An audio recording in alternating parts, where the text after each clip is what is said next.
안녕하세요. 태풍이 일본을 지나가면서 우리나라 이 뜨거운 그 공기들을 조금 식혀준 것 같습니다. 조금 시원해졌죠? 예. 에, 이번 여름은 무척이나 제가 보기에 많이 더웠던 것 같아요. 열대야도 많이 오랫동안 지속이 되고 에어컨 틀지 않으면은 잠을 못 자는 그런 밤이 오래였던 것 같습니다.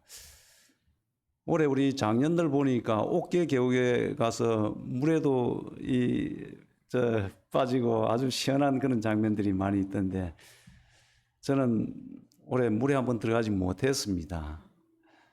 어제 그 월포에 갈 일이 있어가지고 그 월포 포스코 수련장 안 그 해변에 갔었습니다. 태풍으로 말미암아 아주 파도가 하얗게 이렇게 높게 쳤어요. 그래서 그냥 바다에 한번 뛰어들고 싶었는데 예비 옷을 준비를 못 해가지고 뛰어들지 못했어요. 우리는 때론 물속에 뛰어들고 싶은 그런 마음도 생깁니다. 하도 더울 때는 물속에 들어갔다 놓으면 좋지요. 오늘 우리 설아한 양 침례가 있는 날입니다. 이 침례 물속에 수장되는 날이죠. 장사 지내는 날입니다. 슬프기도 하고 사탄의 입장에서 볼 때는 아주 슬프기도 하고 주님 나라에서는 잔치가 있는 귀한 날입니다. 그래서 오늘 우리 형제 자매님들과 침례 왜 해야 되는가, 또 어떤 절차를 거쳐서 했는가, 그 다음에 침례 속에 담겨 있는 그 영적 의미가 무엇인가, 이런 것을 함께 상고해 보고 우리 하한양 침례식 할 때 축하 또 해주기를 바라는 그런 마음에 침례에 대해서 살펴보기를 원합니다. 마태복음 28장 19절입니다.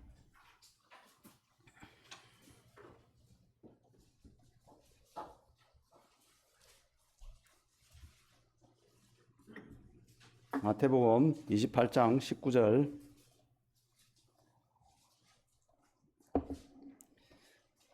차이신 줄 알고 제가 봉독해 드리도록 하겠습니다. 그러므로 너희는 가서 모든 민족을 제자로 삼아 아버지와 아들과 성령의 이름으로 세례를 베풀고 내가 너에게 분부한 모든 것을 가르쳐 지키게 하라. 예.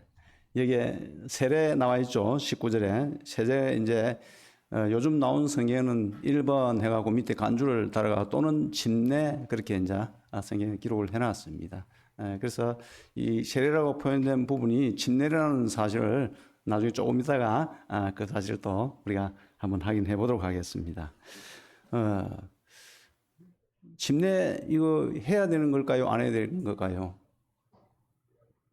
예, 예수 믿으면 해야 됩니다. 여기에 우리 예수님이 죽은 지 3일 만에 부활하셨다가 하늘로 성천하기 전에 제자들에게 분부한 내용입니다. 그러므로 너희는 가서 모든 민족을 제자를 삼아 아버지와 아들과 성령의 이름으로 침례를 베풀라. 그렇게 명령하고 있습니다. 아버지와 아들과 성령의 이름으로. 조금 있으면 나중에 12시 40분에 우리가 이 세 분의 이름으로 침례를 베풀 겁니다. 우리 주님이 하늘 올라가기 직전에 제자들에게 명령을 했습니다. 이걸 우리는 딴말로 지상명령이라고 그렇게 하죠. 위대할 지자입니다. 위대한 위에서 내려오는 명령이라는 그런 말입니다. 지극히 위대한 곳에서 내려온 명령이라는 그런 말입니다. 그러니 이거 안 지키면 안 되는 거지요. 그래서 이 침례는 꼭 지켜야 되는 겁니다. 이거는 누구에게 한 이야기였습니까? 제자들에게 한 이야기인데 지금 이 시대를 보면은 예수 먼저 믿고 먼저 된 사람들이 예수 믿는 자들에게 베풀어야 될 의무사항입니다. 그렇죠? 그래서 우리가 예수 믿었다고 구원받았다고 하면은 침례 안 주면은 하나님의 그 위대하신 위에서 내려온 그 명령을 위반하는 것이 되는 겁니다. 이제 가서 모든 민족을 제자로 삼아서 그렇게 하라고 그랬습니다. 이제 뭐 유대인들만 제 아들 그때 그 당시 뭐 유대인들 있었는데 유대인들만 그렇게 하라는 것이 아니고 모든 민족을 가서 제자 삼아서 복음을 전하고 침례를 주라고 그랬습니다. 그래서 이 침례는 주도 되고 안 주도 되고 그런 성격이 아니고 구원받으면 꼭 줘야 되는 것이 침례라는 사실을 아시길 바랍니다. 이제 주님이 또요, 마태복음에는 어떻게 기록을 해놨는가 하니까 부활하고 죽은 지 3일 만에 부활해서 성천하기 직전에 저희들에게 마태복음에는 16장 보겠습니다. 16장 15절, 마가복음입니다. 마가복음 16장 15절입니다. 마가복음 16장 15절, 또 이르시되 너희는 온 천하에 다니며 만민에게 복음을 전파하라. 복음을 전파하라 그랬습니다. 복음을 전하고 믿고 세례를 받는 사람은 구원을 얻을 것이요 믿지 않는 사람은 정죄를 받으리라 했습니다. 여기에 15절에는 너희가 가서 온 천하에 만민에게 복음을 전하라고 그랬죠. 마태복음에 한 것처럼 모든 민족에게 전하는 것과 똑같은 그런 의미를 가지고 있습니다. 그 다음에 16절이니까 믿고 침례를 세례를 받는 사람은 구원을 얻을 것이요 이렇게 했습니다. 그 무슨 말입니까? 구원 받으려면 침례를 받아야 된다는 그런 말입니까? 문자적으로 그렇습니다. 자, 그러면 침례 안 받으면 구원 못 받는 겁니까? 어떠세요? 성경이 그렇게 해놨는데, 예, 이 신약 성경에는요 무려 150군데나 말하기를 이신칭이 믿음으로 말미암아 구원을 얻었다고 그렇게 150번이나 그렇게 기록이 되어 있습니다. 그렇다면은 침례 받아야 구원 받는다는 말은 침례가 그 말 아니겠죠? 예, 여기 이제 그 세례를 받는 사람은 구원을 얻을 것이요. 믿지 않는 사람은 정죄를 받을 것이라고 그렇게 해놨습니다. 침례가 꼭 그 구원받는 조건에 해당되는 것처럼 그렇게 해놨지만 뒷부분에는 보십시오. 믿지 않는 사람은 정죄를 받으리라 했습니다. 그럼 믿으면 정죄 안 받는단 말이 구원받는다는 그런 말이죠. 믿지 않는 사람은 예수 그리스도께서 우리 죄를 속죄하는 것을 믿지 않으면 정죄를 받는데 믿는 사람은 정죄 안 받는다는 그런 말입니다. 그럼 구원받는 걸 믿음에 되어 있다는 그런 이야기를 하고 있습니다. 그럼 앞에 말은 무슨 말이냐? 세례를 받는 사람은 구원을 얻을 것이니 했는데 이 말을 구원받으면은 침례 받아야 된다 이 말입니다.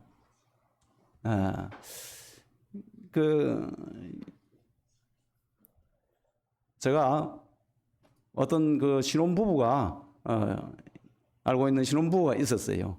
이 신혼부부가 결혼을 했어요. 그래서 이제 원래 결혼을 하면은 15일 이내에 가서 혼인신고를 해야 돼요. 그렇죠? 법적으로 그렇게 해야 됩니다.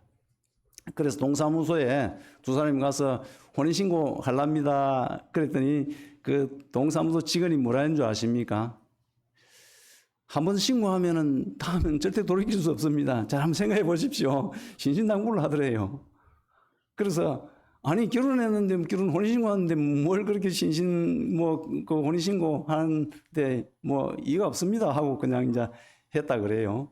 그런데 이것도 한 며칠 그 유예기간을 또 둔답니다. 한 3일인가 유예기간을 또 혹시 중간에 마음 바뀌면은 또 다시 뭐 호적상에 결혼했다가 이혼하면 안 되니까 다시 한 3일 동안 결혼한다고 둘이 좋아서 이제 결혼했고 그다음에 이 행정상으로 이 혼인신고를 하려고 그러니까 한 3일 동안 유예기간을 두고 혹시라도 마음 바뀌면은 언제든지 또 다시 올리지 말라고 그래서 결혼은 했지만 법적으로는 동거인상이 있다고 그렇게 이야기를 했었는데 자, 이 구원받았으면은 놀라우신 하나님 은혜로 말미암아 예수 그리스도의 그 피값 내가 아무것도 한 것이 없지만 그 용서했다는 그 사실을 받아들임으로 말미암아 믿음으로 말미암아 구원받았으면은 어떻게 해요?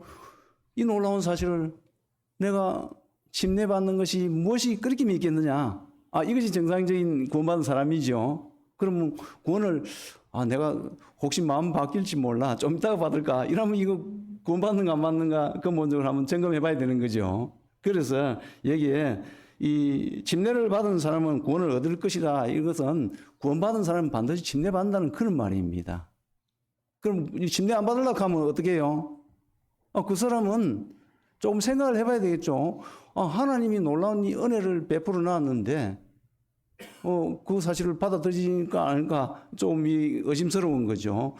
결혼을 했는데 사랑하는 사람이 신혼부부가 결혼을 했는데 이 동사무소 가서 혼인신고를 하려고 하니까 한 사람이 그 좀 생각해 봐야 되겠다 이러면 이건 어떤 의미입니까? 이 하나가 합해졌다는 것이 아닐 수도 있다는 그냥 마음이 합해지지 않았다는 그런 마음일 수도 있다는 그런 말이겠죠. 그래서 구원받은 사람은 여기는 이제 이 침례를 줄 사람에 대해 이야기하는 것이 아니고 침례 받을 사람, 구원받은 사람은 침례를 받아야 된다는 그런 의미입니다. 그래서 예수님이 이건 어떤 제자들이 말한 것이 아니고 빨간 부분으로 성경에 보면 해놨는데 예수님 성천하기 직전에 이 제자들 앞에서 한 이야기입니다. 구원받은 사람은 침례를 받아야 한다. 이렇게 이제 이 마가복음에서는 그렇게 기록을 해놓고 있습니다. 그런데요, 구원받았는데 침례를 못 받을 수도 있어요. 그럼 우리 구원 안 받았다고 할 건가? 자, 이런 경우가 있습니다. 우리 십자가상의 강도 잘 알죠? 예수님과 함께 같이 달렸던 강도. 그 사람은 내가 예수 믿었지만은 침례 받을래야 받을 수 있었겠어요? 없었겠어요? 받을 수 없었어요. 받을 수 없는 여건이 됐어요. 또 생각해 보십시오. 요양병원에 몸이 많이 안 좋아서 나드셔서 입원해서 있었어요. 그래서 거의 거동이 불편하고 움직이지 못할 정도였는데 요양병원에 계신 우리 형님 자매 계시죠? 가서 복음을 전했어요. 그분이 죽기 얼마 전에 예수님 영접하고 믿었어요. 구원 받았어요? 안 받았어요? 침례는 받을 수 있어요? 없어요? 움직일 수 없으니까 침례 받을 수 없어요. 십자가상에 그 예수님 옆에 있던 그 강도 침례 못 받았지만은 주님이 이야기하셨어요. 오늘 너가 나와 함께 나그네 있으리라 이렇게 했습니다. 구원 받았습니다. 병원에서 요양병원에서 죽기를 얼마 앞두고 또 움직일 수 없는 그분 침례를 할 수 없는 겁니다. 그런 사람 어떻게 해요? 예수 영접했지만 침례 못 받았지만 구원 받았어요. 그래서 침례가 구원의 절대적인 조건이다 아니다? 아니다 그렇죠. 그렇죠. 그래서 그러나 여기에 내가 침례 받을 수 있는데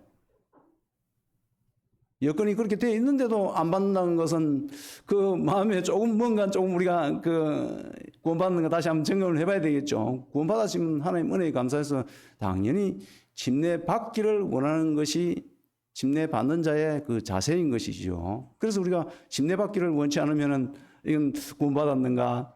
받을 수 없는 여건에 있는 사람이 아니고 받을 수 있는 여건에 있는 사람.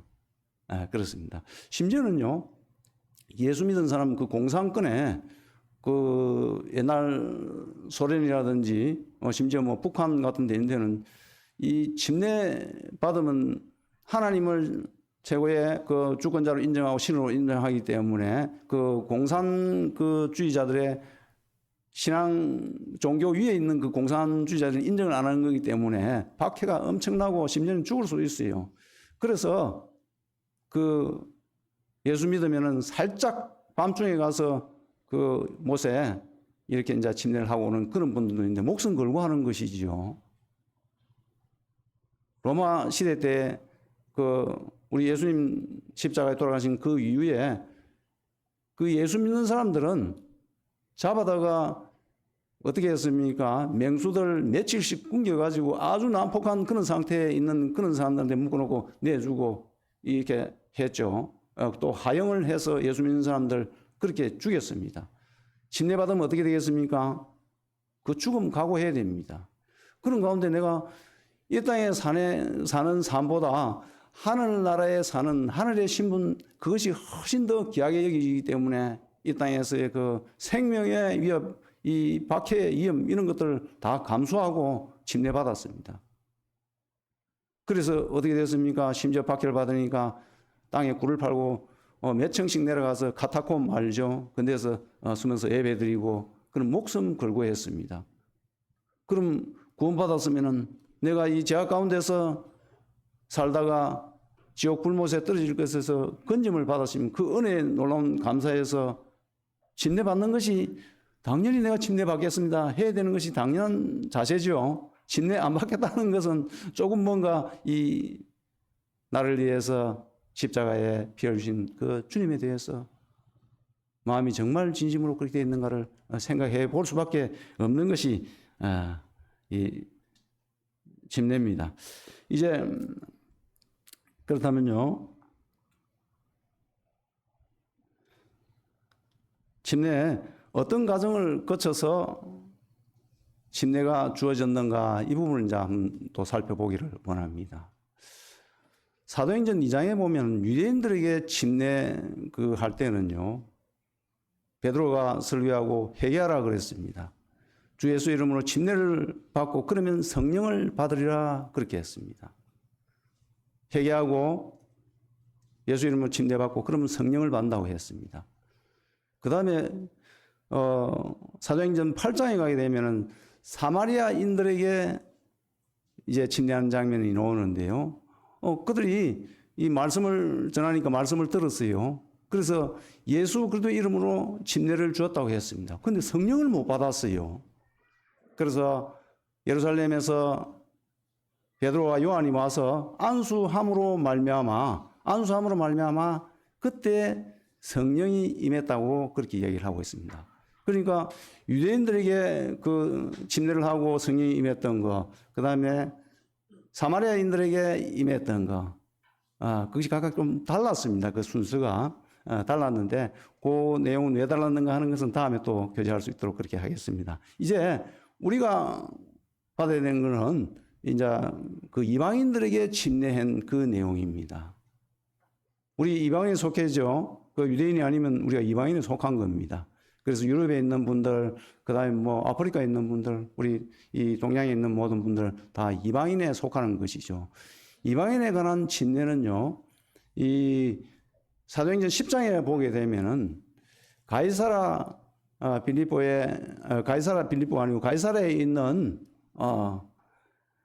백부장 고넬로의 침례가 10장에 나옵니다.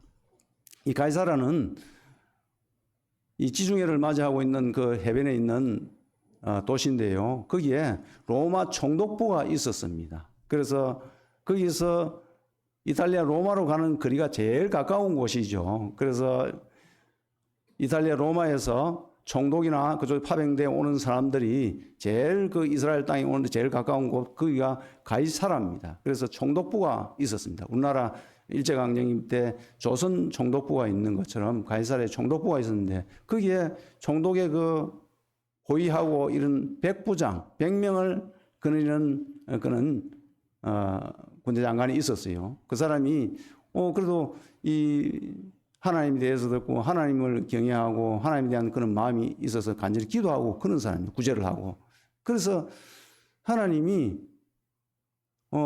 이 백부장 고넬료에게 나타나서 꿈속에 나타나서 그 요파에 있는 베드로를 불러서 오라고 그렇게 했어요.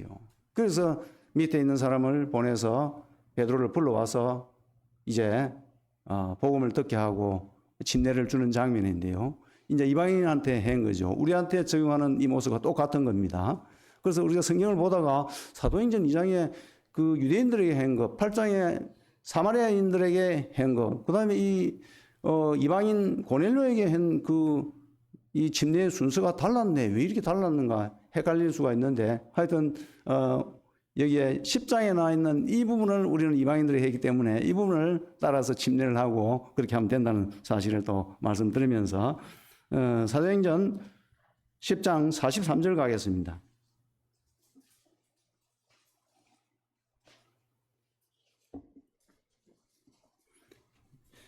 찾으신 줄 알고 제가 읽어드리도록 하겠습니다. 그에 대하여 모든 선지자도 증언하되 그를 믿는 사람들이 다 그의 이름을 힘입어 제3을 받는다 하였는지라. 이제 베드로를 요파에서 불러다가 베드로가 이제 그 복음을 전하는 그 내용이죠. 설명을 합니다. 그를 믿는 사람이 다 그 이름을 힘입어 제3을 받는다 하느니라. 그래서 복음을 전했어요. 그 다음에 이제 44절, 베드로가 이 말을 할 때에 성령이 말씀을 듣는 모든 사람에게 내려오시니. 어떻습니까?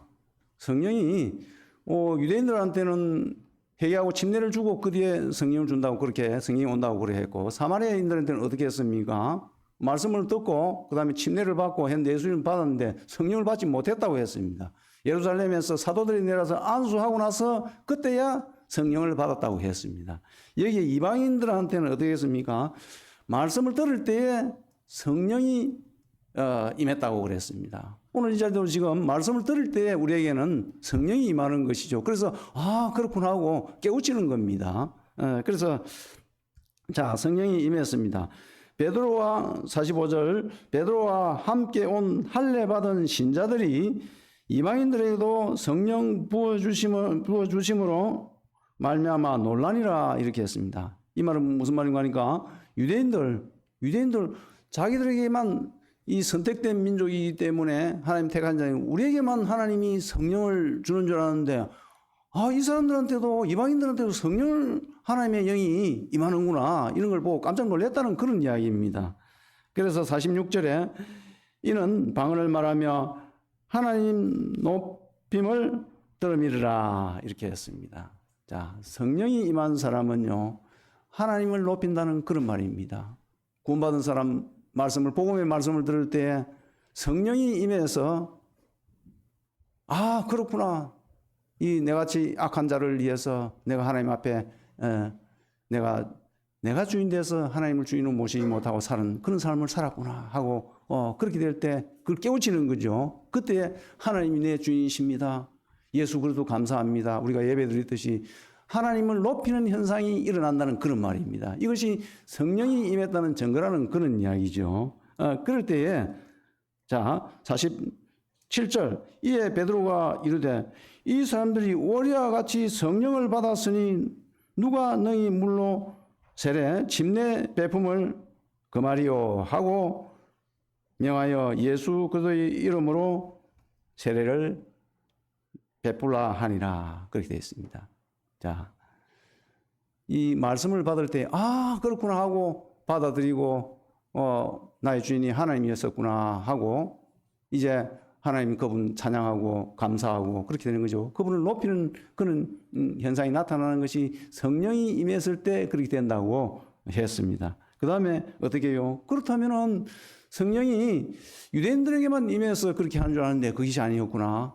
성령이 임해서 하나님을 높이는 그 사람, 예수 그리스도로 말미암아 속죄된 그 사실하고 감사하고 그런 사람에게는 우리가 침례 주는 것이 무엇이 그렇게 하면 되겠느냐 하고 침례를 베풀라고 했다는 겁니다. 오늘 우리가 침례 베푸는 것은 이것에 의해 가지고 하는 겁니다. 우리 하원장이 이제 복음을 와서 듣고 또 교제도 하고 이래서 하나님을 찬양하고 감사하다고 예수 믿는다고 그렇게 고백을 했습니다. 그렇게 해서 했기 때문에 우리가 침례를 베풀지 아니할 이유가 없는 것이지요. 하나님이 모든 족속으로 제자 삼아서 침례를 베풀라고 지상 명령을 하셨기 때문에 우리가 해야 되는 것이고, 우리 하원장은 침례 받겠노라고 그렇게 했기 때문에 당연하게 그렇게 우리가 침례, 이 근거에 의해서 이 이방인들에게 고넬료에게 베푼 이 침례를 성령이 임해서 하나님을 찬양했거든요. 그래서 우리가 이제 베푼 겁니다. 그러면 침례는 어떤 방법으로, 이거는 이제 가정이죠. 우리가 어떤 가정을 거쳐서 이렇게 침례를 베푼다 하는 것을 말씀드리고, 그 다음에 이제 어떤 방법으로 침례를 할 것인가.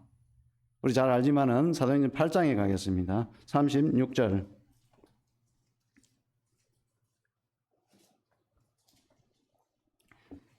그가 가다가 물 있는 곳에 이르러 그 내시가 말하되 보라 물이 있으니 내가 세례를, 이 침례입니다. 세례라고 읽는 것은 침례를 받으면 무슨 끓이김이 있느냐. 38절 이에 명하여 수레를 멈추고 빌립과 내시가 둘 다 물에 내려가 빌립이 침례를 베풀고 둘이 물에서 올라올 새 주의 영이 빌립을 이끌어 간지라. 내시는 기쁘게 길을 감으로 그를 다시 보지 못하니라. 어떻게 했습니까? 여기에 세례라는 말은 물을 뿌리는 겁니다. 이렇게 뭐 대하나 적셔서 이렇게 뿌리는 것을 세례라 그러고, 침례라는 것은 잠기다는 그런 뭐 짐수, 뭐 홍수 많이 침수된다 그러죠. 그런 이제 침자 똑같습니다. 침례라는 것은 물에 잠겨서 하는 그 예식을 말하는 것이죠. 그래서 헬라어로 원어상으로는 이 세례라고 되어 있는 부분이 침례, 베프티전 돼서 물에 푹 잠기다, 그런 의미를 갖고 있습니다. 그럼 어떻습니까? 우리가 해야 될 것은 어떤 걸 해야 된다고요? 물에 푹 잠기다. 그래서 이것은 예수 그리스도와 연합돼서 옛사람인 내가 죽었다, 물에 잠기면 죽는 거죠. 수장되면 죽는 거죠. 그런 의미를 갖기 때문에 잠기다는 그런 말입니다. 마태복음 3장에서도 예수님도 물에 침례를 받으시는데 물에 잠겼다가 올라왔다고 그렇게 되어 있고, 이제 요한복음 3장에서 보면은 에논이라는 곳에 물이 많음으로 그곳에 침례를 든, 물이 뭐 세례를 뿌릴 것 같으면 대야 한 바가지만 있으면 되는데 물이 많아야 될 필요성이 없겠죠. 그래서 이 침례라는 그 말이 맞는 것이죠. 그래서 방법은 물에 잠기는 겁니다. 이게 뭐 강물이든 바닷물이든 관계없습니다. 물이라고 했기 때문에 물에 잠기면 되는 것이죠. 그래서 우리가 옛날 침례식 할 때는 바다에 가기도 하고 저 계곡에 물 많은 곳 옥계 계곡 같은 데 가서 잠기기도 하고 그렇게 했는데, 요즘은 나가는 것도 좀 힘들고 해서 교회 내에서 오늘 사천에 가면 지난번에도 했습니다만 큰 이 물 튜브에 물을 담아놓고 거기서 물에 잠깁니다. 물에 잠겨서 이렇게 할 텐데, 하여튼 이것은 뿌리는 것이 아니고 어떤 거다? 물에 잠기는 것이 그 방법이라는 것을 말씀을 드리고 싶습니다.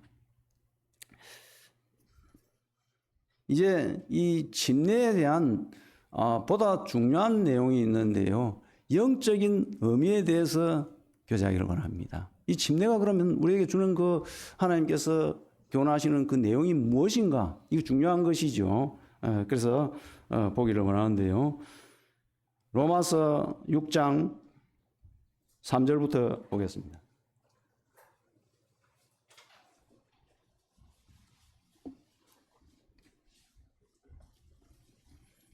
로마서 6장 3절,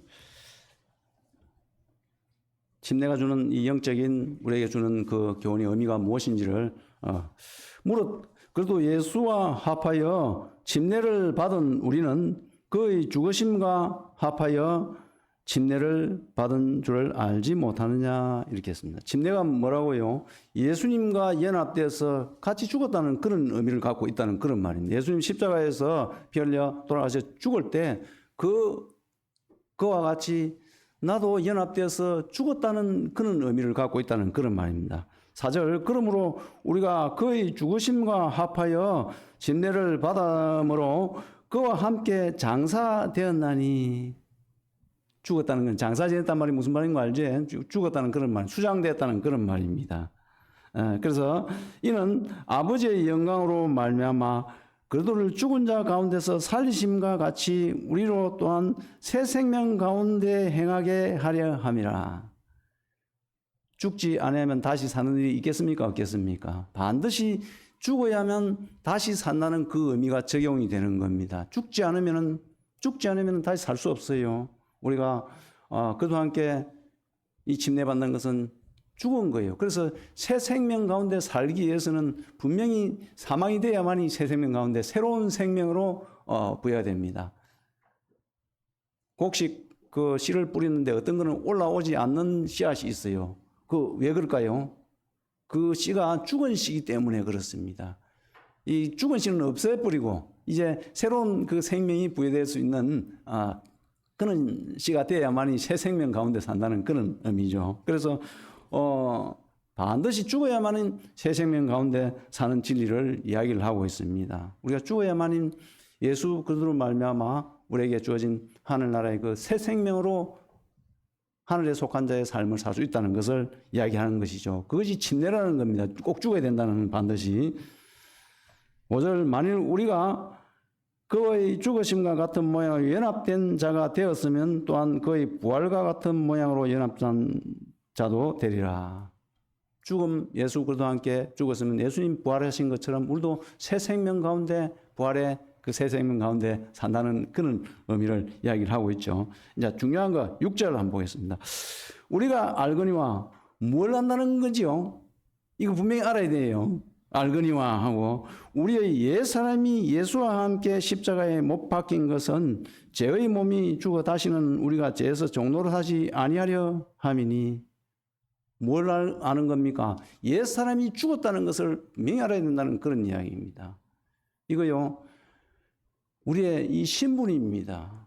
예수와 함께 옛사람, 아담으로부터 물려받은 그 옛사람, 그 씨죠. 씨가 그 아담으로부터 죽지 않고 계속 내려서 우리한테까지 그 살아있는 그 옛사람의 씨가 우리한테 되었어요. 그래서 이 옛사람 씨가 분명히 죽었다는 것을 침례를 통해서 예수 그리스도를 받아들임으로 말미암아 침례를 통해서 이제 완전히 죽었다는 거예요. 이 사실이 우리 알아야 됩니다. 이 놀라운 우리 신분을 이야기하는 겁니다. 우리가요, 우리의 신분을 인식하지 못하면요, 우리의 그 마음의 생각과 중심, 사상과 행동들이 엉뚱하게 나오게 되어 있어요. 11절에도 보겠습니다. 11절에 이런 말씀이 있습니다. 이와 같이 너희도 너희 자신은 죄에 대하여 죽은 자요 그래도 예수 안에서 하나님에 대하여는 살아있는 자로 여길지어다. 어떻게 해요? 죄에 대해서는 죽은 자요 예수 그리스도 안에서 하나님에 대해서는 산 자로 여기는 거. 그 다음에 알고 여기는다는 이 말은요, 내 신분이 누구인가를 분명히 깨우치는 걸 말합니다. 우리 신분이요, 이걸 무엇인가를 내가 옛 사람 그 아담으로 물려받은 그 씨는 죽었어. 나는 죽었어. 그래서 새 생명 가운데 사는 자야. 하나님 안에서 예수 그리스도를 말미암아 새 생명 가운데 사는 자야. 이 신분을 기억할 때 어떻습니까? 우리는요, 우리 삶의 행동들을 제가 잘 살펴보니까요, 내가 어떤 신분인가를 기억함에 따라 내 마음의 중심의 생각도 달라지고 행동도 달라지는 걸 알았어요. 신분을 기억지 못하면요, 내 엉뚱한 그런 잘못된 옛날 그런 습성을 따라 하더라고 보니까요. 제가 이제 우리 집에서 차를 타고 올 때에 안강이니까 올 때 이제 포항 시내로 이 유광 앞으로 시내로 오니까 뭐 카메라도 많고 그 신호등도 많고 이래서 막 찾길도 바꿔야 되고 조금 거리는 약간 가깝지만은 그 위험 요소가 많아서 제가 이 루트를 바꿨어요. 이제 작년부터 바꿔서 어디로 오는 거니까 위덕대 쪽으로 우회도를 해서 그다음에 연화제를 넘어서 그다음에 저 서산 터널 쪽으로 해서 교회로 옵니다. 거리는 조금 멀어도 막히지도 않고 너무 편하고 좋는 겁니다. 그래서 어느 날은 죽도 시장에 가야 되는데 그걸로 가면 안 되지 않습니까? 포항 시내로 가야 되는데 아니 위덕대 쪽으로 가고 있는 거예요. 그리고 이 습관이 완전히 그래 들어버렸어요. 이 말 왜 하는 거 아니까요? 우리의 그 신분을 잘 인식하고 다니고 그래서 생각과 이 사상들이 그렇게 잡혀있으면 행동을 그렇게 하는데 그게 습성화된다는 그런 이야기입니다. 그래서 여기에 6절에 알거니와 옛사람이 죽었다는 거예요. 옛사람 예수 그리스도랑 연합돼 죽었다는 그 의미가 침례에 포함이 되어 있다는 그 의미가 있다는 그런 이야기입니다. 무슨 말인지 이해가시죠? 그래서 죽었다는 거. 그 다음에 여기라고 11절에 그랬죠. 우리가 새 생명 가운데에 이제 산다는 것, 하나님의 생명으로 산다는 것, 우리 신분이 하늘에 속한 자라는 것, 사탄에 속해서 이생 근세를 따라서 본질상 진노의 자녀 그렇게 사는 것이 아니고 새 생명으로 신분이 바뀌었다는 것을 인지를 할 때에, 신분이 바뀌는 걸 의식을 할 때에 우리 삶이 바뀌는 겁니다. 그래서 군인들은 군복을 입혀놓으면요, 뭐 전쟁이 나도 그래도 두렵긴 해도 그걸 나갑니다. 그냥 뭐 사복 입고 나면 오합지졸 되는 거죠. 그래서 전쟁도 못하는 그런 수가 생기는데, 무슨 옷을 입히느냐, 신분이 뭐냐, 계급이 뭐냐, 이런 걸 부여해주는, 이걸 인식하는 것이 우리의 생각과 행동을 결정하는 요인이 됩니다. 그래서 침례를 받았다는 그런 말은요, 옛사람이 죽었다, 예수 그리스도 안에서 하나님 앞에 새 생명 가운데 산자라는 것이 바로 침례, 죽었고 다시 물속에서 올라올 때 살았다는 그 의미를 담고 있는 겁니다. 이걸 꼭 기억해야 됩니다. 침례. 갈라디아서 3장 20절에 보게 되면 예수와 연합된 자는 침례를 받음으로 예수 그리스도로 옷 입었느니라 그렇게 기록을 하고 있습니다. 갈라디아서 3장 27절을 보면요, 이 옷을 무엇을 입느냐에 따라서 우리의 신분이 달라지죠. 이 봉건주의 그런 사회에서는 왕들은 자주색 옷을 입고 그 밑에 문무백관들은 청색이나 황색이는 이 옷을 자기들이 이제 그 신분을 뜻하는 거죠. 그래서 그 신분에 걸맞게 행동을 하려고 그럽니다. 그래서 어떤 옷을 입혀주느냐 참 중요한 겁니다. 예수 그리스도와 연합되어서 침례 받은 자는 예수 그리스도로 옷 입었느니라. 우리가 그리스도인이라는 그런 말입니다. 이것은요, 우리 신분은요, 이것을 인식하고 다니는 것은 내가 삶 가운데 침례 받고 나면은 내가 하나님에 속한 자인데, 전에는 하나님 의식 안 하고 살았다면은 이제는 누가 보거나 안 보거나 사람 의식할 수도 있지만은 사람이 없을 때에도 하나님 의식하고 사는 겁니다. 이 신분이라는 것은 내가 예수 그리스도를 옷 입었고 예수 그리스도의 그 그리스도인이라고 그렇게 생각이 되면 우리 신분이 아무도 안 볼 때도 하나님 의식하고 이거 아니죠. 하나님 제가 또 잘못된 생각을 했네요. 이렇게 하고 하는 겁니다. 많은 CCTV가 있어서 CCTV만 있어도 우리가 의식을 하고 잘못된 것 하면 이거 안 되는구나 하고 피해가고 이렇게 하는데, 하나님은 우리의 마음과 생각과 말의 모든 그 의도를 다 알고 계시다고 그랬어요. 그렇기 때문에 그리스도인이다 이렇게 하면은 예수와 연합되어서 세례를 받은 사람은, 침례를 받은 사람은 예수 그리스도를 옷 입었다 이 말은 예수 그리스도인이다 이 말입니다. 그래서 하나님을 딴 말로 이야기하면 의식하고 사는 자다는 그런 이야기가 되겠죠. 그래서 침례를 받는다는 것은 내가 이제 하나님에 속한 자입니다. 하나님의 자녀입니다. 하나님 의식하고 삽니다. 그런 말과 똑같은 거죠.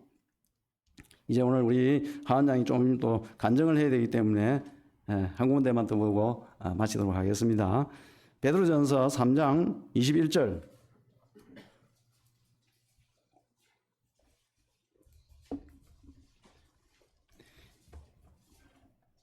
20절부터 제가 읽겠습니다. 베드로전서 3장 20절.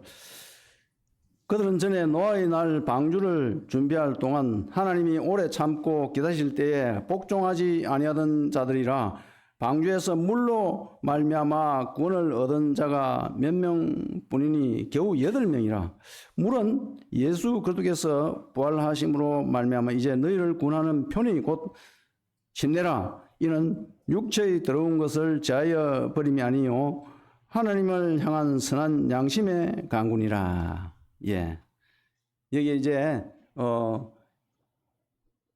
이 노아 홍수 때 창세기 8장에 나와 있는 노아 홍수 때 사건을 이야기를 하고 있습니다. 그래서 홍수 때 땅 아래서 물도 솟아나고 하늘에 있는 궁창의 물도 쏟아서 다 잠겨버렸죠. 이 물은 뭐라고요? 죽음을 뜻하는, 이 심판을 뜻하는 그런 이야기입니다. 거기에서 구원한 사람이 노아의 가족 8사람밖에 없다고 20절에 그렇게 이야기를 하고 있고, 21절에 물은, 이 죽음은 이 말입니다. 물이란 말은 딴 것이 아니고 죽음이라는 그런 말이죠. 물은 예수 그리스도께서 부활하심으로 말미암아 이제 너희를 구원하는 표다 이렇게 이야기를 하고 있습니다. 침례, 딴 말로 이거 물에 잠기는 것도 우리가 죽는 것, 이거 똑같은 의미죠. 곧 편이하고 곧 했습니다. 곧 딴 말로 하면 침례라 이렇게 이야기를 하고 있습니다. 이 노아 방주 때 물이 말미암아 다 모든 사람을 다 멸망시키고 8명만 살아남았는데, 여기에 물은 곧 이 침례라고 그렇게 이야기를 하고 있는데, 우리가 이제 이 죽음을 뜻하는 것이죠. 물에 잠긴다는 그런 말은 내가 사람 아까 전에 로마서 6장에도 봤듯이 내가 물에 장사 지낸 바 되었다. 옛사람 그 사람 죽었다. 그런 이야기를 하는 것이죠. 침례라 이는 육체에 들어온 것을 제하여 버림이 아니요 하나님을 향한 선한 양심의 강군이라. 하나님을 향한 선한 양심의 강구란 말이 무슨 말이겠습니까? 이제 내가 그리스도인이 되었으니까 내 양심상에 하나님 보고 계시니까 전에는 하나님 의식하지 않고 살았기 때문에 양심에 끄리낌 없이 또 나쁜 짓도 하고 그렇게 했지만은 이제는 그런 욕심과 이런 걸 하나님 보시기 때문에 하나님 말씀이 그랬는데 내가 이렇게 하면 안 되지 하고 이런 그런 마음으로서 하나님 경외하는 가운데 살아가는 삶을 이야기를 하고 있는 겁니다. 그래서 침례를 받았다는 그런 말은 내 신분이 완전히 바뀌었다는 새 생명 가운데 산다는 그런 말이고 하나님 나를 보고 계시기 때문에 늘 삶과 행동 가운데에 의식하고 산다는 그런 말입니다. 그래서 내가 선한 양심, 하나님 선한 양심이죠. 악한 양심, 사탄이 주는 양심입니다. 너 그거 해도 돼, 욕심 부려도 돼. 뭐 딴 사람 다 그렇게 하는데 뭘 이렇게 이제 줄 수 있지만은 하나님의 선한 양심은 하나님 말씀을 따라서 하나님 보고 계신데 내가 그렇게 하면 안 되지. 사람이 안 보더라도 이와 같은 양심의 강구가 바로 선한 양심이죠. 침례를 받았다는 것은 그런 의미를 갖고 있는 겁니다. 우리 성도님들도 그렇게 이제 다 알고 계셨으리라 생각이 들고 특별히 오늘 침례를 받는 우리 설하은 양 이와 같은 마음 자세로 침례의 의미를 생각하고 주님 앞으로 삶들 가운데 살면서 하나님께 영광을 돌리면 좋은 삶이 될 것 같습니다. 감사합니다.